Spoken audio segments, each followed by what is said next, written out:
Welcome to Storyforge. Today's journey is Silent October Nights.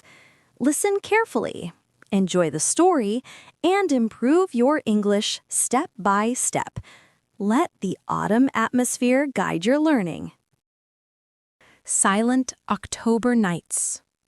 Chapter 1. The Quiet Return. The town of Riverton had always carried the scent of fallen leaves in October. It was not a large town, just a handful of quiet streets, a river that curved lazily through the valley, and a row of maple trees that glowed crimson every autumn. The place was known to travelers as a stop on the way, but to those who lived there, Riverton was a map of memories. Every brick, every wooden fence, every church bell carried echoes of lives that seemed slow, simple, and unshaken by the noise of the outside world. For Eleanor Hayes, returning to Riverton after 20 years felt like walking into a dream she had left unfinished. At 56, she was not the same young woman who had once stood on these streets with a suitcase and a heart full of restless hope. Life had tested her with its silent storms, marriage, loss, the distant pull of cities that never truly felt like home. Now, with her hair touched by gray and her voice softer than it used to be, she came back to the town that had shaped her. Her first night back was wrapped in silence. She rented a small house near the river, the kind of house with creaking floors and windows that opened to the scent of wet leaves. The air outside was cool, carrying whispers of wood smoke from chimneys nearby. Eleanor stood by the window with a cup of tea, looking at the reflection of the moon in the slow-moving water. She wondered if anyone would remember her here. The Rhythm of October Nights. In Riverton, nights in October were not just nights, they were entire moods.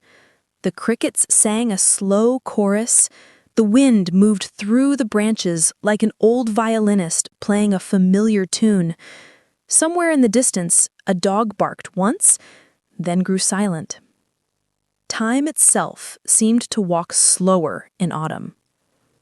Eleanor liked this rhythm. It was gentle, forgiving. In the city, nights had been full of restless energy, cars honking, neon lights flashing, voices spilling into the streets until dawn. Here, the night seemed to invite reflection. It was as if the whole town agreed to breathe together, to listen to the falling of leaves, to share silence like a secret. She sat down at the small wooden desk in the living room and opened her old leather notebook. The pages were yellowed, filled with half-written poems and sketches of ideas she once dreamed of turning into stories. She touched the paper with her fingertips. She said to herself, "Maybe this is where I begin again." A familiar face. The next morning, the church bell rang across town, slow and solemn, marking 9 o'clock. Eleanor decided to walk through the main street, where the bakery, the post office, and the little library still stood. To her surprise, many of the storefronts had hardly changed. The bakery still displayed fresh loaves in the window. The library still had the same oak doors she remembered pushing open as a teenager. Even the small cafe on the corner, Maple and Steam, looked untouched by time, its painted sign slightly faded, but still welcoming. Inside the cafe, the smell of roasted coffee beans and cinnamon rolls filled the air. Eleanor ordered a black coffee and sat by the window, watching the slow flow of people passing outside. That was when she heard a voice. "Eleanor Hayes?" She turned, startled. Standing near the counter, was a man with kind eyes and a worn jacket. His hair, once dark, was now peppered with silver. She recognized him instantly. Samuel Carter, her childhood friend, the boy who once walked her home after school and shared secrets by the riverbank.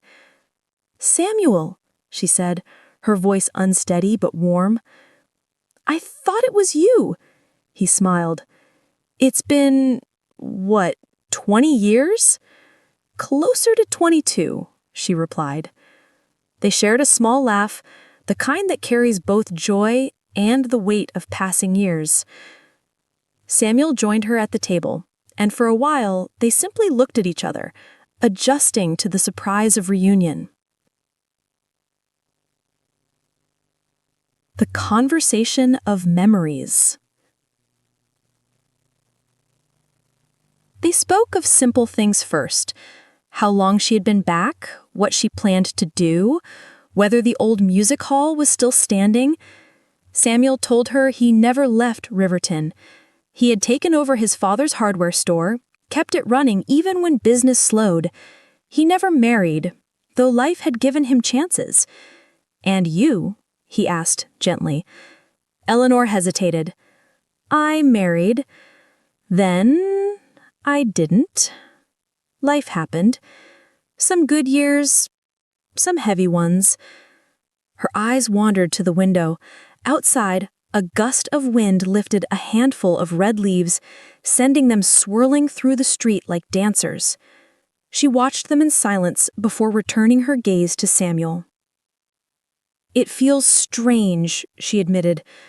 "Coming back after all this time, it's like the town was waiting for me, but also like I'm a stranger now." "You'll find your place again," Samuel said, his voice steady. "Riverton has a way of keeping people. Even if they leave, the town remembers them." The River's Whisper. Later that evening, Eleanor walked to the old wooden bridge across the river. The boards creaked beneath her feet, just as they had when she was young. The water reflected the last orange light of sunset, carrying it downstream in broken pieces. She leaned on the railing and closed her eyes. The river spoke in whispers, soft, unhurried. It seemed to say, "You are home. You can rest here. The nights will hold you." For the first time in years, Eleanor felt a gentle peace. It was not the loud excitement of beginnings, but the quiet comfort of belonging. She breathed deeply, letting the cool October air fill her chest. A decision in silence. Back in her little house, Eleanor sat at her desk once more. She opened the notebook and wrote, "Riverton, October. The nights are silent, but they speak in their own way. I think I have returned not just to this town, but to myself." She paused, reading the words out loud in a whisper. Her own voice sounded new, as though she were relearning its strength. Outside, the night deepened. The crickets sang again. A lantern flickered in the distance, carried by someone walking along the river path. The silence of October wrapped itself around her, and Eleanor knew this was only the beginning of her story. Chapter 2. Echoes of the Past. The days in Riverton passed with a kind of unhurried grace. Morning lights spread gently across the valley, touching the rooftops with gold. The afternoons carried a faint chill, reminding everyone that winter was quietly approaching. And the evenings, were filled with that deep October silence Eleanor had almost forgotten how to love. But silence, she realized, was not empty. It carried memories. It echoed footsteps that once walked these streets, voices that had laughed in the open air, promises whispered under trees whose leaves were now scattered on the ground. For Eleanor, each day felt like walking through a mirror, mating her younger self in fragments of memory. The library. On her third morning back, Eleanor visited the Riverton Public Library. The oak doors creaked open with the same dignified sound they had made decades ago. Inside, the air smelled of old paper, polished wood, and the faint trace of dust that always seemed to belong to such places. She walked slowly through the aisles, running her fingers along the spines of books. Many of them were the same editions she had borrowed as a girl. She paused at the poetry section, pulling out a volume of Robert Frost. The pages were soft from use. A voice startled her. "Excuse me, can I help you find something?" It was Margaret Bell, the town librarian, now in her 70s. She wore half-moon glasses and a knitted cardigan the color of oatmeal. "Margaret?" Eleanor asked softly. The older woman squinted. Then her face lit up. "Eleanor Hayes, my goodness! I thought I'd never see you back in Riverton." They embraced, and Eleanor felt a wave of warmth. The librarian had been one of the few adults who encouraged her writing when she was a shy teenager, scribbling verses in the margins of notebooks. "You still keep this place alive," Eleanor said. "I try," Margaret smiled. "Books are stubborn. They don't like to be forgotten." Eleanor held the Frost collection in her hands. "Neither do people." The old music hall. That afternoon, Samuel offered to walk with her through town. They ended up at the edge of Riverton, where the old music hall stood. Its windows were dark, the paint chipped, the once proud sign faded with time. Eleanor stopped in her tracks. "It's still here." "Barely," Samuel said. "They wanted to tear it down last year, but a few of us fought to keep it standing. Too many memories in those walls." She pressed her hand to the cool stone. Inside this hall, she had once played piano at a school recital. She remembered the trembling of her hands, the way the keys felt beneath her fingers, and the silence before the applause. She had dreamed of becoming a musician then, before life redirected her elsewhere. "Do you ever go inside?" she asked. "Sometimes, but it's not the same without music." They stood there in silence. The hall seemed almost alive, breathing with the echoes of past performances. She could almost hear the faint notes of a violin, the laughter of children rehearsing, the applause of a crowd long gone. A letter never sent. That night, back in her little house, Eleanor searched through an old wooden chest she had carried with her all these years. Inside were letters, some sent, some never delivered.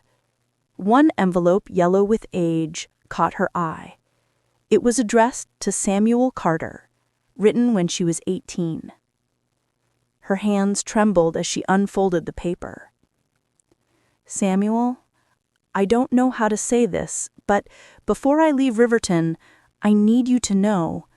You have been my closest friend, but also something more. I'm afraid if I don't tell you now, I'll regret it forever." The letter ended abruptly, unfinished. She had never delivered it. She had left town before finding the courage. Eleanor sat back, her heart heavy with what-ifs. She wondered if Samuel ever suspected. She wondered if it even mattered now, after all these years. Samuel's secret. The next evening, Samuel visited her. He brought a basket of apples from his backyard orchard. They sat in her kitchen, the soft lamplight warming the walls. "I found something today," Eleanor said carefully. "A letter I wrote, but never sent." Samuel looked curious. "A letter to whom?" She hesitated. Then she changed the subject. To no one important. Just my younger self, perhaps. He didn't press further. Instead, he told her about his father who had passed 5 years ago, and about the quiet loneliness that sometimes filled his nights. "People think small towns are always full of company," he said, "but sometimes they're the loneliest places in the world." Eleanor reached across the table, touching his hand briefly. "I understand."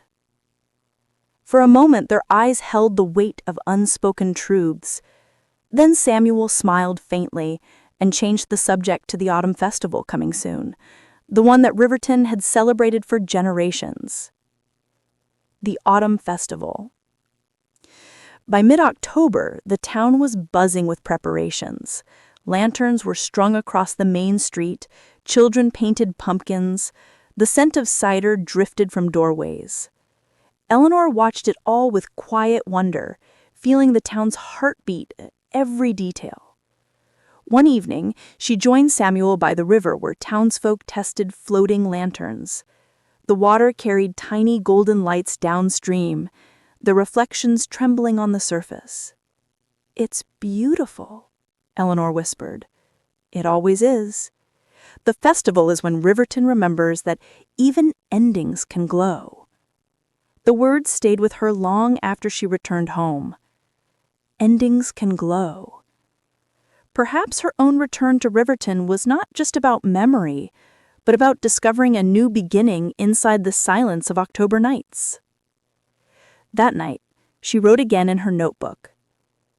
"I thought I had returned only to the town, but perhaps I have returned to a part of myself I left behind. Silence is not empty. It holds echoes of laughter, of fear, of love unspoken. Maybe it is time to listen to what I once left unsaid." She closed the notebook, set it gently on the desk, and blew out the lamp. Outside, the October night stretched wide and silent, holding its secrets close. Chapter 3: Crossroads of Memory. The days grew shorter. By late afternoon, the sky above Riverton already carried hints of twilight. The maples had turned deep red, and the oaks glowed amber, their leaves scattering across the sidewalks like forgotten letters. Eleanor found herself walking more often, through the main street, by the river, along paths that once carried her childhood footsteps. Every corner seemed to hold a piece of memory, waiting quietly to be recognized. The cafe conversation. One chilly morning, Eleanor met Samuel again at Maple and Steam Cafe. The cafe was busier than usual. Townsfolk gathered around small tables, warming their hands on mugs of coffee. A soft radio played an old jazz tune in the background. Samuel arrived carrying a worn leather cap in his hands. He placed it on the table with a smile. "You still come here," Eleanor said.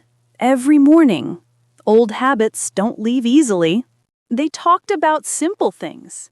How the town had changed, how the bakery now sold pumpkin bread, how the children of people they once knew were now grown. Yet, beneath the casual words, Eleanor felt an undercurrent of something deeper, unspoken. At one point, Samuel looked out the window, watching leaves swirl across the street. "Do you ever think about the choices you didn't make?" he asked suddenly. Eleanor hesitated. "Every day." He turned back to her, his eyes steady. "Me too." For a moment, the cafe seemed to fade around them. The voices, the clatter of cups, even the music. Only silence remained, heavy and meaningful. Then, as if afraid of his own words, Samuel laughed lightly. Listen to me, getting sentimental before noon." Eleanor smiled, but her heart carried the weight of the question long after they left the cafe. The path by the creek. That afternoon, Eleanor walked to the creek path, a trail she hadn't visited since her teenage years. The wooden bench near the bend was still there, though weathered and scarred by time. She brushed off fallen leaves and sat down. She remembered sitting there once with Samuel, both of them 17, speaking about dreams. She had wanted to travel, to write, to play music. He had wanted to stay, to build something steady. They had promised to meet again at this very bench someday, no matter what. But life had led them in different directions, and the promise had been forgotten, until now. The sound of water moving over stones was soft, calming. Eleanor pulled her notebook from her bag and wrote, "Dreams change, people change, but places, they wait for us, like a bench by the creek, patient, carrying the weight of time without complaint." She closed the notebook, her hands trembling slightly. Memory had its own way of whispering, gentle but impossible to ignore. An unexpected visit. That evening, there was a knock at Eleanor's door.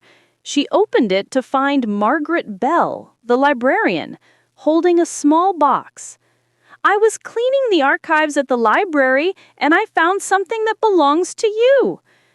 Inside the box was a folder of old papers, short stories Eleanor had written as a teenager, left behind when she moved away. Eleanor's eyes filled with tears as she lifted the pages. "I thought these were lost," she whispered. "Nothing is ever truly lost," Margaret said kindly. "Sometimes it just waits to be found again." After Margaret left, Eleanor sat by the fire and read through the stories. The handwriting was younger, more certain, almost fearless. One story was about a girl who left her hometown only to return years later, searching for something unnamed. Eleanor laughed softly at the coincidence. Or maybe it wasn't coincidence at all. Maybe her younger self had already known what she would one day become. An Ademery at dusk. The next day, Samuel invited Eleanor for a walk at dusk. They followed the path along the river, the lanterns already glowing faintly overhead as the town prepared for the festival. The water shimmered in the fading light. "You always liked this time of day," Samuel said. "I did," she admitted. "Something about the in-between. Neither day nor night. It feels honest." They stopped at the old bridge. Samuel leaned on the railing, his face half in shadow. "I used to come here when I missed you," he said quietly. "When you left." She froze. "You never told me that." "I never told you a lot of things," he replied. Her heart raced. She thought of the letter she had never sent. She wanted to speak, to confess, to bridge the years of silence. But the words caught in her throat. Instead, she simply said, "I'm here now." Samuel looked at her, his eyes soft, searching. "Yes, you are." The river below carried their silence away, as if holding their secrets for safekeeping. The lantern rehearsal. 2 nights later, Eleanor joined the townsfolk in the square for the lantern rehearsal before the festival. Children laughed as they tested their paper lanterns, each glowing like a small sun. Adults tied strings, adjusted candles, and prepared baskets of apples and cider. Eleanor helped a young girl relight her lantern after the flame went out. The girl smiled brightly. "Thank you, ma'am." As Eleanor watched the lanterns rise into the night sky, she felt a strange mix of joy and melancholy. Each light seemed like a memory taking flight, some rising high, some fading quickly. She wondered what her lantern would carry if she released one. Regret? Hope? Or maybe both? Samuel stood beside her, his lantern glowing in his hands. "Tomorrow night will be the real thing," he said. "And what do you wish for when you let it go?" He paused. "Peace. Always peace." Eleanor nodded. She wanted the same. That night, Eleanor returned home and wrote once. "October nights hold crossroads. They ask us to choose, to look back or to move forward. Perhaps the bravest choice is to do both, to honor what was, but still step into what might be. The lanterns rise, carrying not only light but memory. And memory, like light, does not fade easily. She closed the notebook and blew out the candle. The silence of Riverton folded around her, deep and tender, as if the whole town was listening to her heartbeat. Chapter 4. Forgotten Dreams. The days slid deeper into October. The air grew colder, sharp with the smell of wood smoke and wet leaves. Frost touched the grass in the mornings, silvering the edges of the world. Riverton was preparing for the festival, but for Eleanor, the true festival was inside her heart, a slow, quiet awakening after years of silence. The bench by the creek. One afternoon, Eleanor returned to the bench by the creek. She had brought a thermos of tea and her notebook, hoping for inspiration. The water moved gently over the stones, carrying fragments of leaves downstream.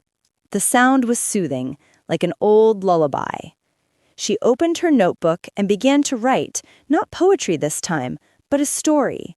It was about a woman who returned to her hometown after many years away, trying to find a part of herself she had lost. As she wrote, Eleanor realized she was writing not just fiction, but memory. She paused, staring at the page. Was this what I had always wanted? To tell stories? To give shape to feelings too fragile for ordinary speech? She wondered how her life might have been if she had never stopped writing. The thought carried both sorrow and hope. Forgotten dreams, she realized, do not vanish. They wait, quietly, for the day we are ready to remember them. A visit from Samuel. As the sun lowered, footsteps approached along the path. Samuel appeared holding 2 paper cups of coffee. "I thought I'd find you here," he said, smiling. "I think the bench remembers me." Eleanor laughed softly. "I think the bench remembers me." He handed her a cup, and they sat side by side, sipping in silence. The creek murmured, the leaves rustled, and the October air carried the faint scent of pine. "Do you ever regret not leaving Riverton?" Eleanor asked suddenly. Samuel thought for a moment. "Sometimes I wonder what it would have been like, traveling, seeing the world. But then I think every place has its own stories. I chose to stay here and listen to Riverton's stories." Eleanor turned the words over in her mind. She had done the opposite, left in search of other stories, only to discover that her heart still belonged here. The attic discovery. That evening, back at her little house, Eleanor decided to explore the attic. Dust rose as she pushed open the creaking door. Boxes were stacked high, filled with forgotten belongings left by previous tenants. In one corner, she found an old wooden trunk. Inside were photographs, letters, and a small violin case. The violin was worn, strings missing, but when she touched it, her chest tightened with memory. She had once dreamed of playing violin, had begged her parents for lessons, but life's hardships had cut the dream short. Holding the instrument, she whispered, "Hello, old friend." She carried it downstairs, set it on the desk beside her notebook, and stared at it in the lamplight. Forgotten dreams were gathering around her like old companions. A letter to herself. Later that night, Eleanor began writing a letter, not to Samuel, not to anyone else, but to herself. "Dear Eleanor, you thought dreams expired when years passed. You thought silence meant the end. But look, you are still here, breathing, writing, holding a violin that once called your name. Dreams are patient. They wait in the attic, in notebooks, in benches by the creek. They wait for you to be brave enough to remember them." Her hand trembled as she wrote. Tears blurred the ink, but she did not stop. When she finished, she folded the letter and placed it inside her notebook. It felt like a promise. A night walk. Unable to sleep, Eleanor wrapped a shawl around her shoulders and walked outside. The streets of Riverton were quiet. Lanterns hung above the square, unlit for now, waiting for the festival. The moon cast silver across the rooftops, and the river shimmered faintly in the distance. She walked without direction until she found herself at the old music hall again. Its windows reflected the moonlight, its silence almost heavy. She pressed her hand against the door.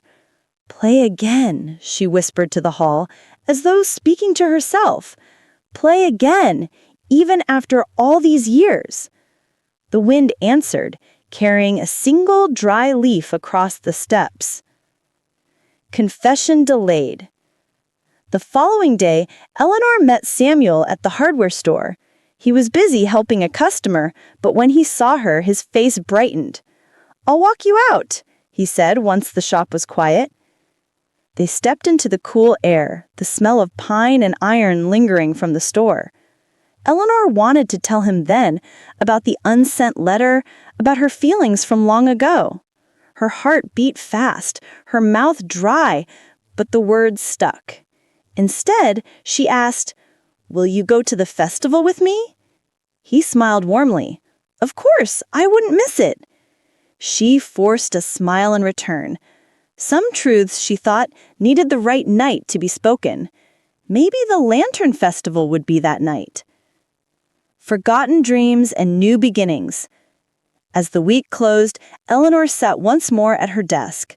The violin lay nearby, waiting for strings. Her notebook was filling quickly with pages of stories. She felt both fragile and strong, like a leaf in the wind, vulnerable, yet carried by something greater. She wrote, "Dreams are not gone. They are simply waiting for us to return.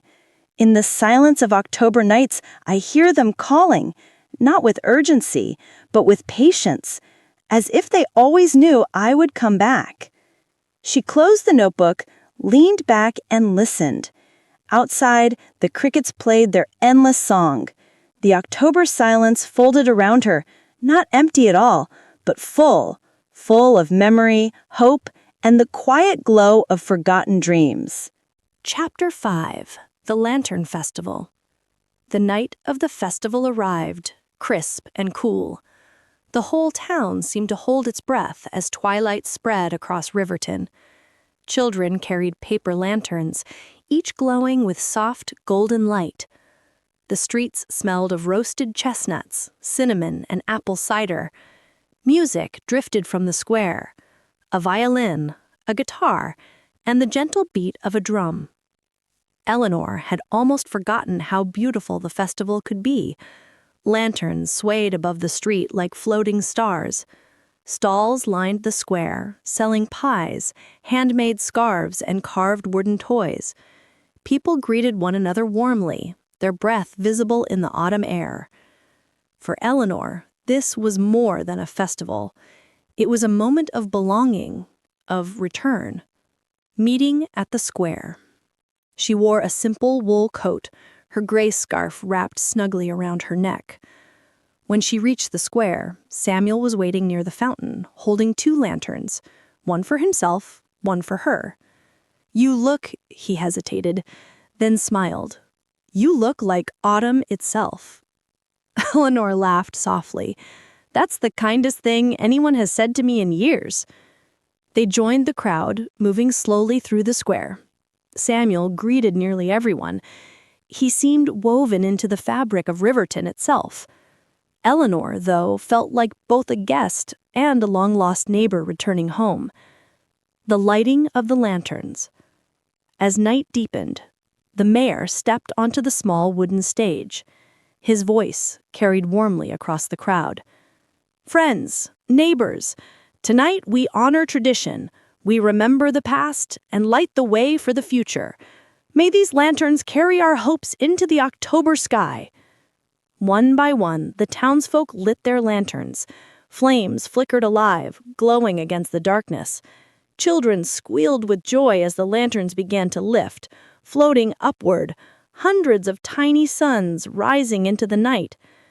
Eleanor held hers tightly, her fingers trembling.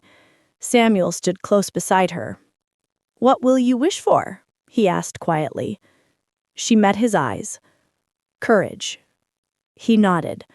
"Then let's send it together."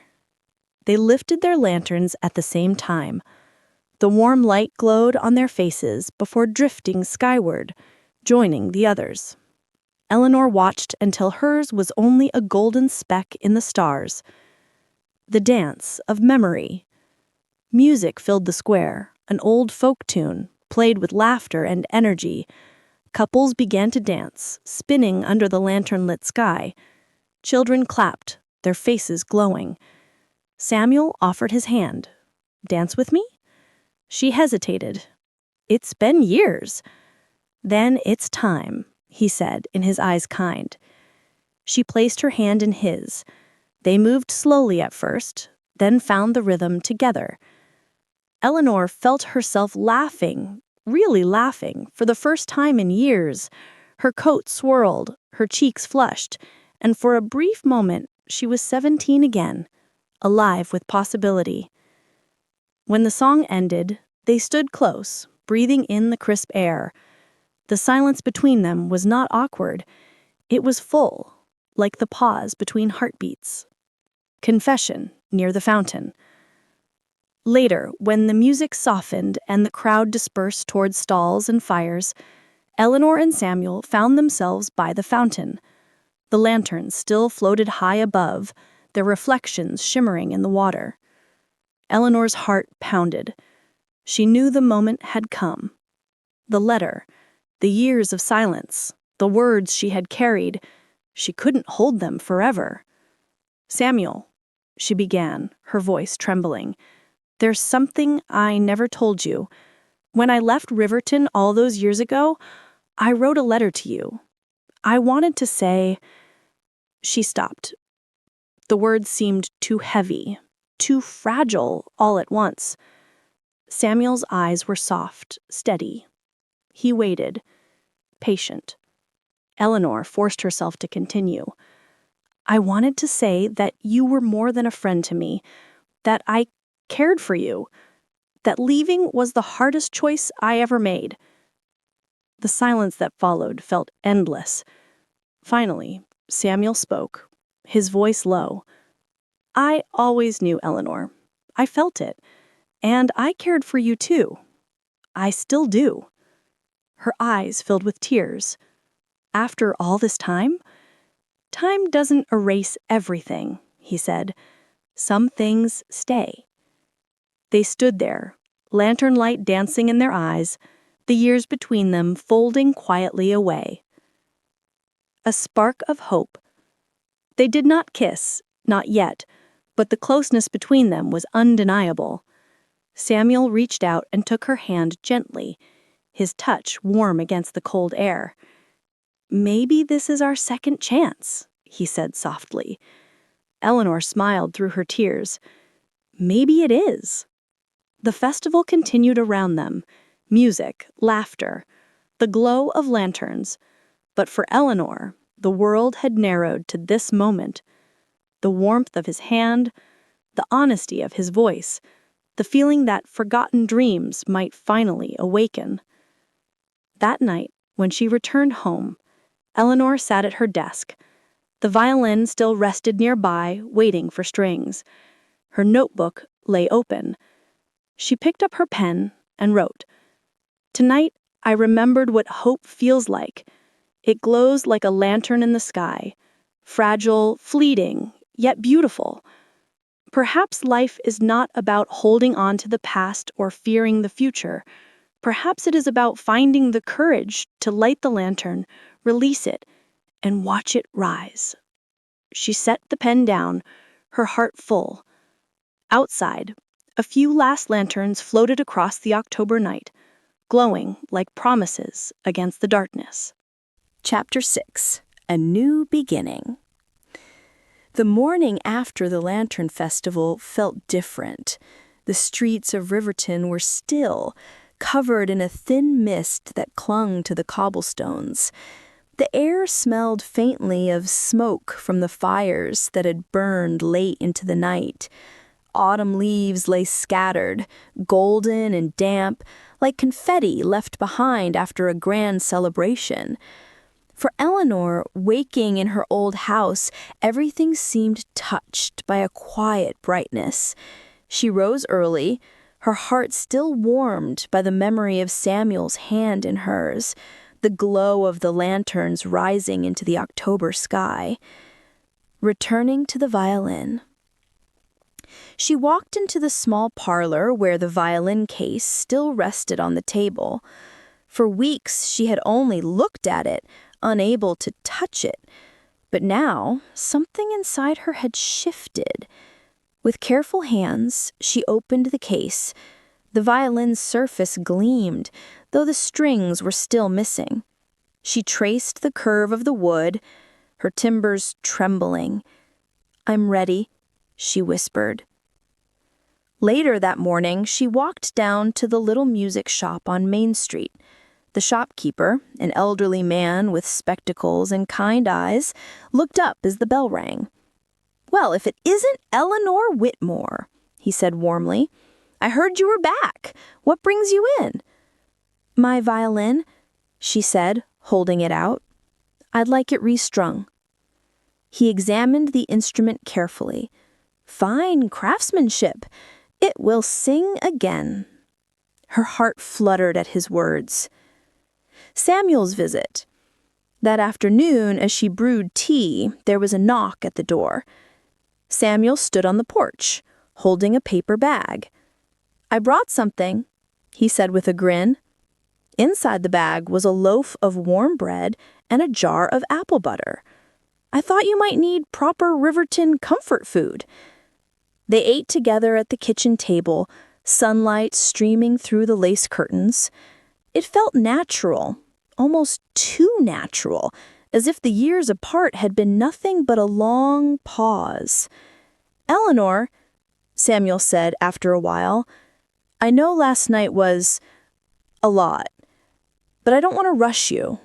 We can take things slow." She met his eyes. "Slow is fine, but I don't want to hide anymore." The walk through Maplewood Lane. In the days that followed, they often walked together.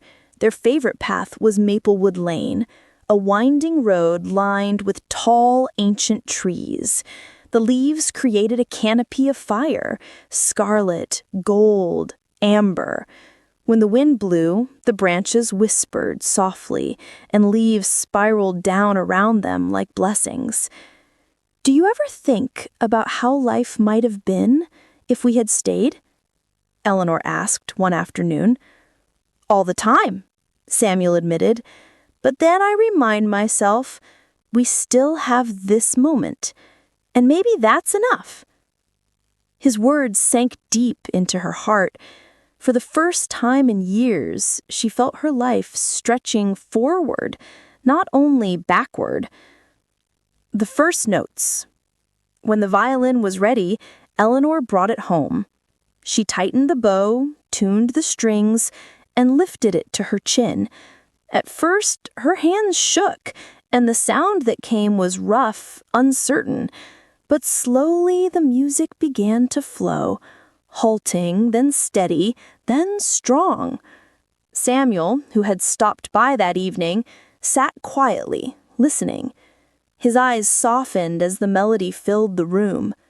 "You still have it," he said when she lowered the bow. She smiled faintly. "It's not perfect." "Neither is life, but it can be beautiful." Those words stayed with her. The invitation. One evening, as they sat by the fire, Samuel mentioned something that made her heart leap. "There's a small autumn gathering next week, a community evening, music, food, stories. People will share songs. I think you should play." Eleanor's stomach tightened. "Play? In front of people?" "Yes, you belong here, and your music belongs here too." She wanted to protest, but a spark of courage born from the Lantern Festival told her to consider it. Maybe this was the beginning she had been waiting for. The night before the gathering, Eleanor could hardly sleep. She sat at her desk, her journal open. The firelight flickered across the page as she wrote, "I have lived too long in silence. Tomorrow I will play. Not for perfection, not for the past, but for the chance to begin again. Perhaps music is not about avoiding mistakes, but about daring to let the song rise." She closed the book, her heart trembling with both fear and anticipation. The community gathering. The town hall was warm with candlelight and chatter. Tables were covered with pies, cider, and baskets of apples. Neighbors laughed, children ran about, and the scent of cinnamon filled the air. When it was her turn, Samuel squeezed her hand. "Just breathe," he whispered.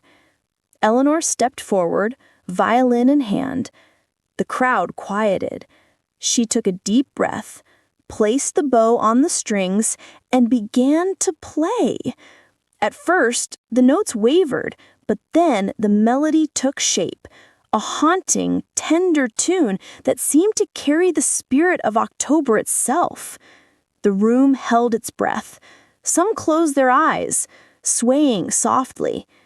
When she finished, silence lingered before a wave of applause rose. Tears filled her eyes as she bowed slightly, overwhelmed. Samuel was the first to rise to his feet, clapping with a proud smile. "That's the Eleanor I remember," he said when she returned to her seat. That night, as she walked home, the stars were bright above Riverton. She felt lighter, freer, as if a weight she had carried for decades had finally been lifted. On her porch, Samuel kissed her forehead gently. "Welcome back," he whispered, and for the first time in years, Eleanor truly believed she was home. Chapter 7. The Letter Returned. October deepened. The mornings grew sharper, the nights longer. Riverton's air carried the scent of wood smoke and damp leaves. Life had settled into a rhythm for Eleanor. Mornings with tea and her violin, afternoons walking with Samuel, evenings filled with quiet conversation and firelight. For the first time in years, she felt her soul beginning to mend. But peace is fragile. Sometimes the past knocks on the door when least expected. The unexpected envelope. One late afternoon, Eleanor returned from the market, her basket filled with apples and bread. As she opened the front gate, she noticed a small envelope tucked into her mailbox. Its edges were worn, its paper yellowed with time. Her hands trembled as she pulled it out. She recognized the handwriting instantly. Her own. It was the letter. The one she had written to Samuel all those years ago, before she left Riverton. The confession of love. The words she had never spoken aloud. Somehow it had never reached him. Eleanor stood frozen in the fading light, her breath shallow. After all this time, why had it returned? The weight of memory. Inside, she sat at her desk, the envelope before her. She ran her fingers over the seal, remembering the night she wrote it, her young hands trembling, her heart racing, her tears falling onto the paper. What if I had stayed? What if he had read it then? Her chest ached. She thought of Samuel's words at the festival. "I always knew." But did he truly know, or had he only guessed? The letter felt like a ghost of the life she might have lived. Samuel arrives. As if summoned by her thoughts, there was a knock at the door. Samuel stood there, his smile warm, though it faltered when he saw her face. "Eleanor, what is it?" She held up the envelope with shaking hands. It came back. He stepped inside, closing the door gently, his brow furrowed. "Is that—" "Yes," she whispered. "The letter I wrote you. It never reached you." He sat beside her at the desk. His hands, steady and warm, covered hers. "Do you want to read it?" "I don't know if I can." Together, they broke the seal. Eleanor unfolded the fragile paper. her younger handwriting staring back at her, uneven, emotional, alive with hope and fear. Her voice shook as she began to read aloud. "Dear Samuel, I don't know how to say this except plainly. You are more than a friend to me. You are the reason this town feels like home. Leaving Riverton is the hardest choice I've ever made. But before I go, I want you to know that I love you. I always have." Her voice broke. She lowered the letter, tears filling her eyes. Samuel's own eyes glistened. He took a deep breath. "Eleanor, all these years I wondered, I hoped, and hearing it now, it feels like something I've been waiting my whole life to hear." The silence after. They sat together in the quiet. The fire crackled softly. Outside, the wind rustled the leaves. Eleanor whispered, "I wasted so much time." Samuel shook his head. "No, life doesn't always give us straight roads. Sometimes it takes the long way around, but we're here now." She leaned against him, the weight of years lifting, replaced by something tender and steady. A storm of doubt. That night, however, Eleanor found herself restless. In bed, the shadows seemed to press closer. She thought of the years lost, years when she could have played her violin, walked beside Samuel, raised laughter instead of silence. "Have I come back too late?" she whispered to the dark. But then she remembered his words, "We're here now." She closed her eyes, holding on to that truth as tightly as she once held her regrets. The morning after. The next morning, Samuel stopped by with a bouquet of late-blooming chrysanthemums, their petals golden and red. "For you," he said simply. She smiled, touched. "Thank you." They walked together through town. Eleanor noticed how the people of Riverton greeted her differently now, not as a stranger returning, but as someone who belonged again. And yet, in her heart, the letter still lingered, like an echo. The decision. That evening, she sat at her desk once more, the old letter beside her. She opened her journal and began to write. The letter was never delivered, but maybe that doesn't matter anymore. What matters is that I found the courage to speak, even if the words came decades late. Life is not about perfect timing. It is about honesty whenever it finally arrives. She closed the journal, feeling lighter. The letter no longer haunted her. It had been read, its secret released. Samuel's words. Later, as they shared supper by the fire, Samuel reached across the table. "Eleanor," he said softly, "you don't need to make up for lost time. You only need to live the time we have." She nodded, her heart swelling. For the first time in decades, she truly believed in beginnings. That night, the October wind whispered through the trees, carrying away the last of Eleanor's regrets. On her desk, the old letter rested, beside her journal, no longer a burden, but a reminder that even lost words can find their way home. Chapter 8. Silent October Nights. The last days of October arrived with a hush. Mornings were crisp, skies pale and washed with silver light.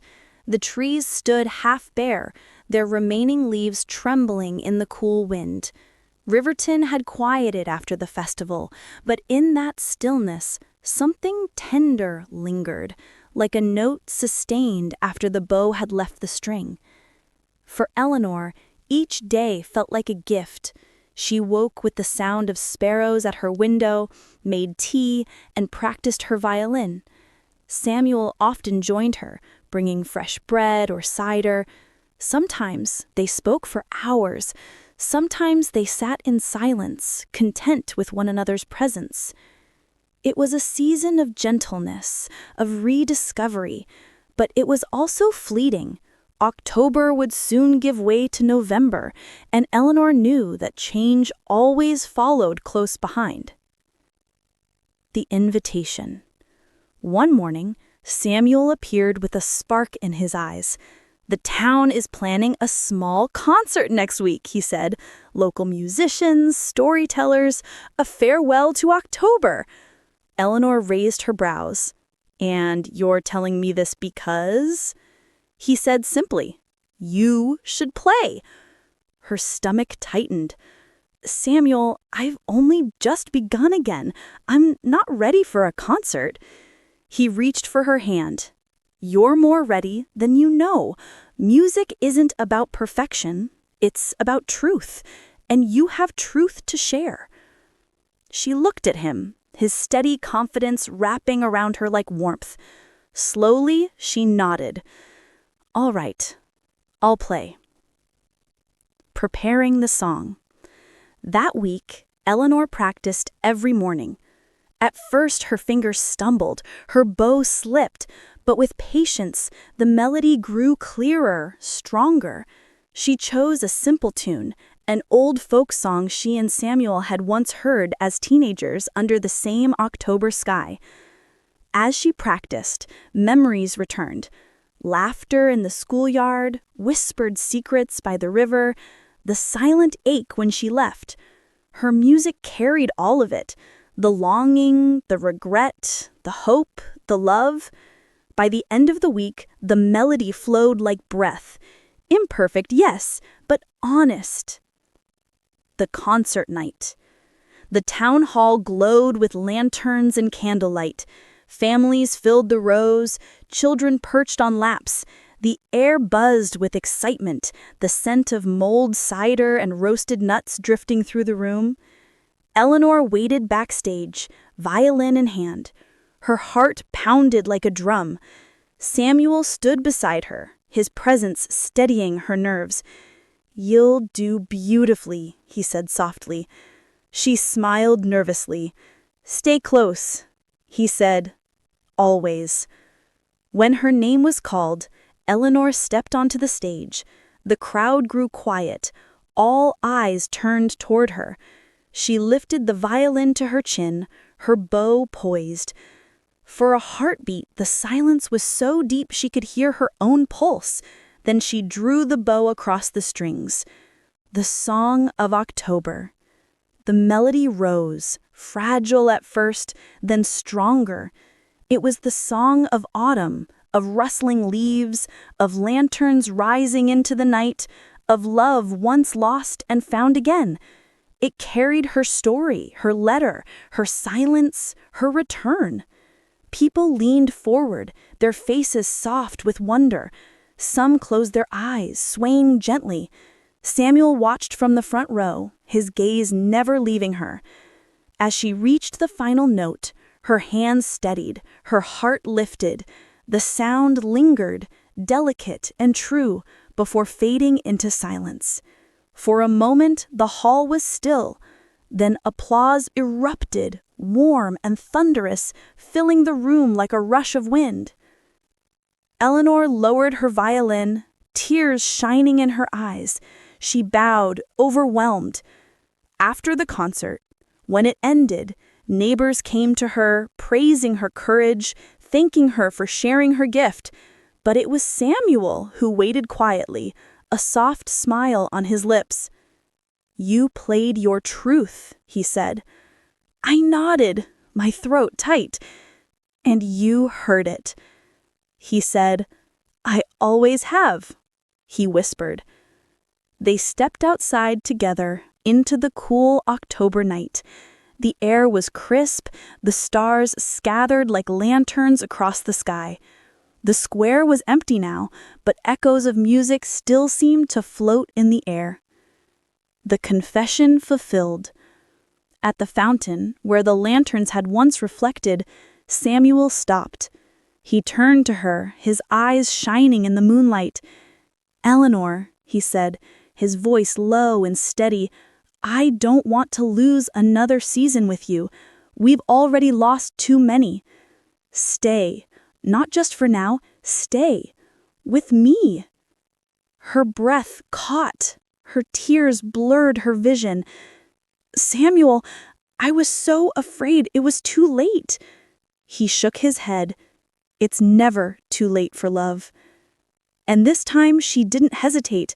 She stepped into his arms, and under the silent October night, they kissed, gentle, certain, like two souls finding their way home. A new chapter. The days that followed were simple but radiant. They walked through Maplewood Lane, leaves crunching underfoot. They shared suppers by the fire, laughter filling the rooms that had once held only silence. Eleanor wrote in her journal each night, her words no longer heavy with regret, but alive with gratitude. She wrote of courage, of music, of second chances. And when November finally arrived with its bare trees and silver mornings, she did not feel loss. She felt beginning. On the last night of October, Eleanor stood on her porch, violin in hand. She played a soft tune into the night, her notes drifting into the air like whispered prayers. Samuel sat beside her, listening, his hand warm in hers. Above them, the sky was clear and vast, silent and full of stars. And for the first time in many years, Eleanor felt whole. Her silence broken, her October nights no longer lonely, but alive with music, love, and hope. The end. Subscribe.